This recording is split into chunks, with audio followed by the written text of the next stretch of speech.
मगर कुछ चीजें यहां कही गई है, इसलिए मेरा बहुत जरूरी है कि इसकी स्पष्टता कर दी जाए।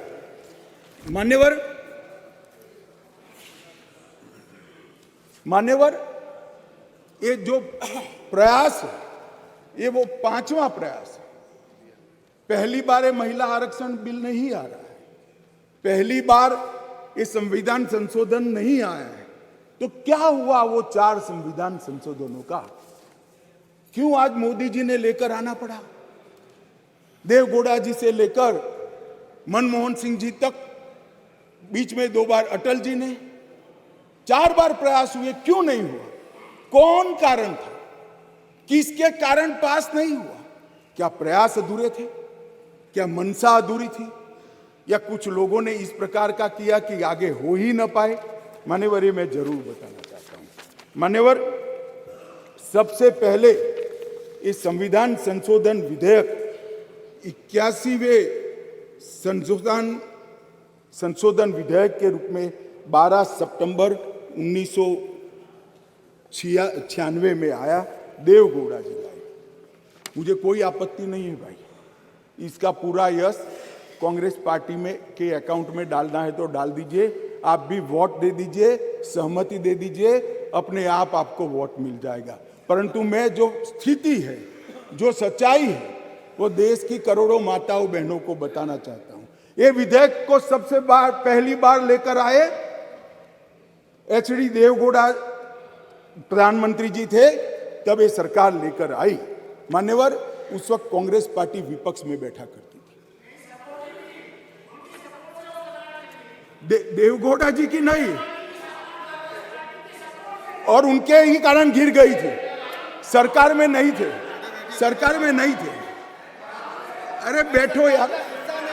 मान्यवर, विधेयक सदन में रखने के बाद विधेयक को गीता मुखर्जी की अध्यक्षता में एक संयुक्त समिति को दे दिया गया और संयुक्त समिति ने 9 दिसंबर 1996 को अपनी रिपोर्ट दे दी, परंतु दुर्भाग्य से विधेयक कभी सदन तक पहुंच नहीं पाया, आया ही नहीं। मालूम क्या हुआ मालूम नहीं। और जब 11वीं लोकसभा का विघटन हो गया तो अनुच्छेद 107 के तहत इस विधेयक को लैप्स माना गया और विधेयक वही चला गया। मान्यवर, फिर अटल जी प्रधानमंत्री बने। 14 दिसंबर 1998 में 84वां संविधान संशोधन विधेयक आया और ये विधेयक 12वीं लोकसभा के विघटन के साथ समाप्त हो गया, क्योंकि इसको पेश ही नहीं करने दिया। कुछ दृश्य हुए थे, इस सदन में मैं बोलना नहीं चाहता। अडवाणी जी के हाथ से बिल छीन लिए गए। नहीं, वो ठीक है भैया। नहीं, अभी भी कर रहे हो ना आप, अभी भी कर रहे हो मान्यवर। और 12वीं लोकसभा के साथ अनुच्छेद 107 के तहत वो विलोपित हो गया। फिर 13वीं लोकसभा में अटल जी ही प्रधानमंत्री थे और हम फिर से बिल लेकर आए और उस पर भी चर्चा नहीं हो पाई। अब किसने नहीं की इसमें मैं जाना नहीं चाहता, क्योंकि आज मैं किसी को दोषारोपण करने के लिए नहीं आया हूं। मगर इस संसद ने, इस सम्मानीय गृह ने कभी न देखे हो इस प्रकार के कुछ दृश्य 13वीं लोकसभा में देखे, जो पुराने अनुभवी सांसद है उन्होंने देखे हैं मान्यवर। और वो भी अनुच्छेद 107 के तहत विलोपित हो गया। इसके बाद में संविधान का 108वां संशोधन डॉक्टर मनमोहन सिंह जी लेकर आए। मनमोहन सिंह जी संशोधन लेकर आए, वो पहले राज्यसभा में रखा, राज्यसभा में संशोधन पारित हुआ, उसके बाद में लोकसभा में लाने का मौका ही नहीं हुआ और वो विधेयक भी विलोपित हो गया। तो कल जो मैं कहता था अधीर रंजन जी कि विधेयक, आपने कहा कि विधेयक अभी लंबित है, लंबित नहीं है, जिंदा नहीं है, जीवित भी नहीं है। बैठ जाओ, मैं समझा देता हूं, आप बैठ जाइए, मैं समझा देता हूं। मान्यवर, जब लोकसभा का विघटन होता है, लोकसभा जब विघटित हो जाती है तो अनुच्छेद 107 के तहत लंबित विधेयक जितने भी है वो विलोपित हो जाते हैं, यहां पर नहीं रहते। नहीं, कल उन्होंने सवाल किया था कि विधेयक क्यों फिर से लाना पड़ा। हमारा विधेयक पड़ा है, नहीं पड़ा है इसलिए विधेयक फिर से लाना।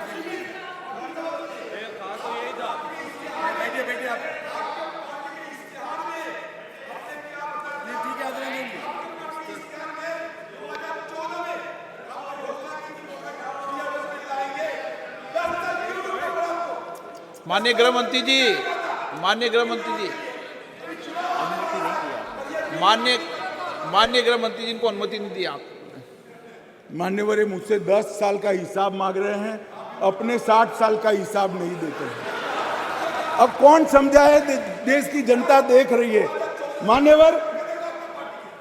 मान्यवर, ये विधेयक 5 बार आया, 4 बार आया, 4 बार पारित नहीं हो पाए। हर बार इस देश की मातृशक्ति को हमारे सदन ने निराश किया है। मैं आज पक्ष विपक्ष के सभी दलों से प्रार्थना करना चाहता हूं कि हम सब एकत्रित होकर ये नई शुरुआत को आज सर्वानुमत से संविधान को संशोधित कर कर मातृशक्ति को आरक्षण देने का। मान्यवर, मैंने पहले ही कहा कि मैं कोई राजनीतिक उठापटक या जवाब देना नहीं चाहता, परंतु कई सारे सवाल उठाए गए। हमारी मंशा पर भी सवाल उठाए कि भाई तुरंत अमल में क्यों नहीं लाते, डिलिमिटेशन कमीशन क्यों और 2026 क्यों। मैं सारी चीज़ों का एक एक कर जवाब देना चाहता हूं।